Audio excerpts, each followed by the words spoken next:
All right, welcome back, everybody. GE101, week 6.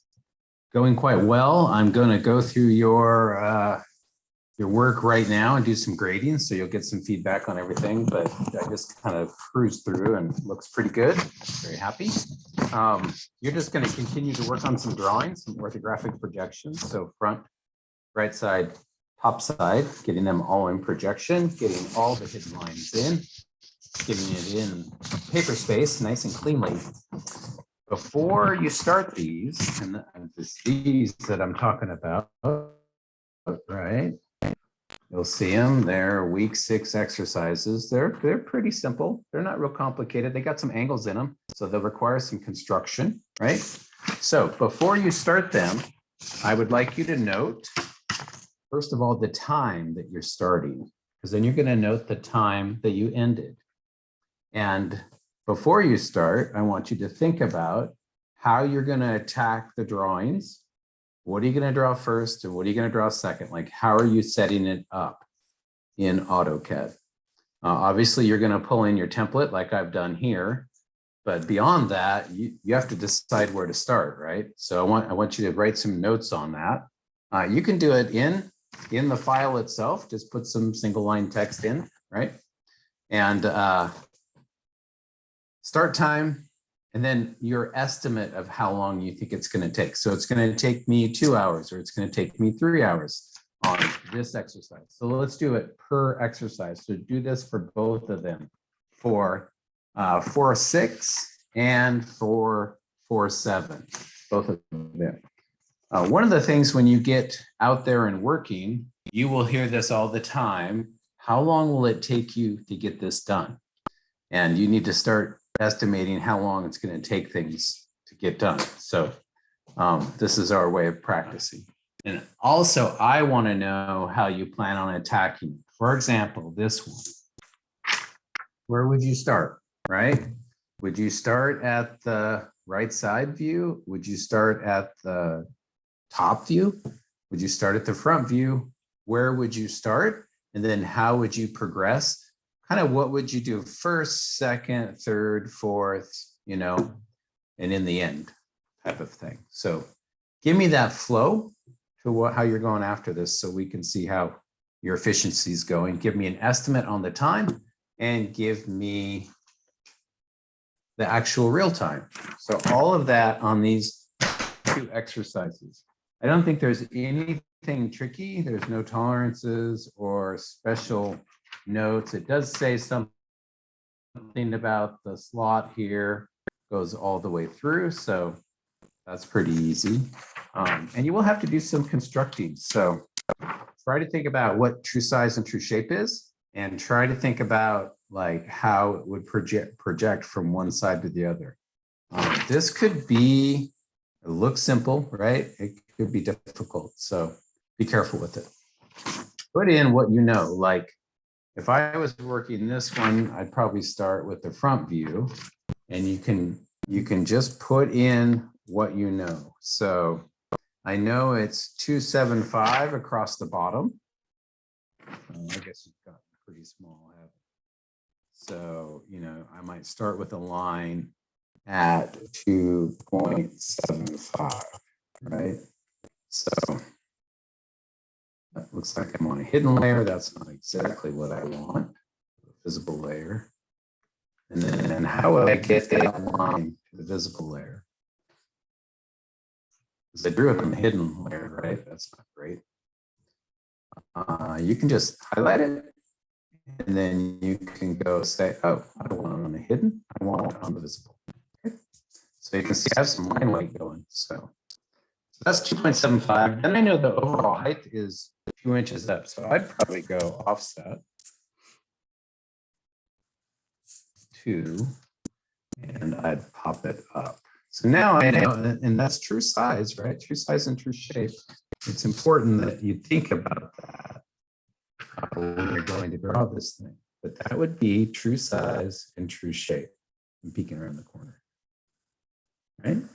Yeah, absolutely. So then I know the top is 1 inch. So that means I need this to be just 1 inch up there, not, you know, not 2.75. So, you know, there's a number of ways you can do that. I can put a little marker line in and literally get rid of this line. And then I could go line and make it 1 inch and then center that up. So I don't know if you realized how grips work yet, but grips are super handy. So that's a 1 inch line, but I want the middle of it kind of at my construction line here. So the way grips work, the grips do a lot of things. If you choose an object when you're not in a command, you get grips. If you grab one edge or end and pull it, then you've actually changed the size of the object. That's not what I wanted to do. So I'm going to undo that. Okay. But if you grip it and then you grab the center of it, look at it, I have it now. So I can take it and move it around. So I'm just clicking to grab it and then I can move it. Okay. So I'm going to take it and I'm going to move it up there. So now that 1 inch line is just right in the geometric center. I can get rid of my construction line. So now I have that top 1 inch and the bottom 275. Even though this line I'm going to put in is not actually the true length of it, I couldn't dimension it. Oops. It is exactly how that view would look, right? Exactly how that view would look. So that's helpful. And then I might put that slot in and move on because that would be the end of that view. So that's just how I would start. I still have a, side view to put here. A top view would be, that would be pretty easy. I'll drag this up. So that's the other thing is I don't know if you've noticed that you can drag points around. So I'm not using the pick button. I'm just mousing over something and trying to get the green line to drag up. So I'll do it here. See, I got it. And now it's going to track that projection, right? So I could go here. See, it didn't work. There it worked. So you got to move pretty vertically upward, right? But then I can click. So now I can go down here and try and drag it up. See how I can get it and drag it up? Boom, that's perfect. So that's very handy to get used to. Then I know it's 2.75 in that Y direction. Then I can drag this one up. Like that. See, I got the green line going. Got to make sure that's working. And then click, and then click, and I would have it. So I'm starting to develop the top view. Okay. So work with those green extension lines. If you want more angles, right now it's just set 90 degrees. But that setting is right here. It's called polar tracking.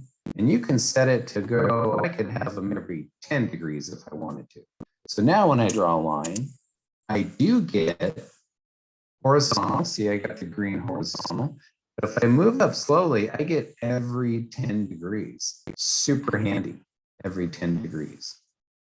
So just be careful and make sure you're on the angle that you want to be, and you can use those. So polar tracking is really, really handy. I know you know about object snaps, but here's the full list of object snaps. So get the ones going you want and get the ones out of there that you don't want. Like intersection, I hardly ever use it. Perpendicular, I use on occasion. But boy, what I use a lot is midpoint, endpoint. I use quadrant, that's going. Extension's kind of nice. You should play with that. Perpendicular is good. I don't leave tangent on because you just don't use it that often. But anyway, get them turned on and off the way you want it. This is going to drive your efficiency up. Use the polar tracking. Use the drag over. You can drag over, like if I get in the line command. So for the start point, I can drag over from places, right? You can even drag in line with things. It's not going to do it. No, it's not going to do that one for me. In line. Nope. I need to have a line going. So maybe if I click there. Oh, yeah, there you go. That's not in line. It's not doing it. All right, well. It might be doing it there, just doesn't give you a green line. Anyway, use all that stuff. That's going to improve your efficiency and it's going to improve your drawing. So, all right, good luck. Hope that helped. And good luck with these exercises. Let me know how it's going.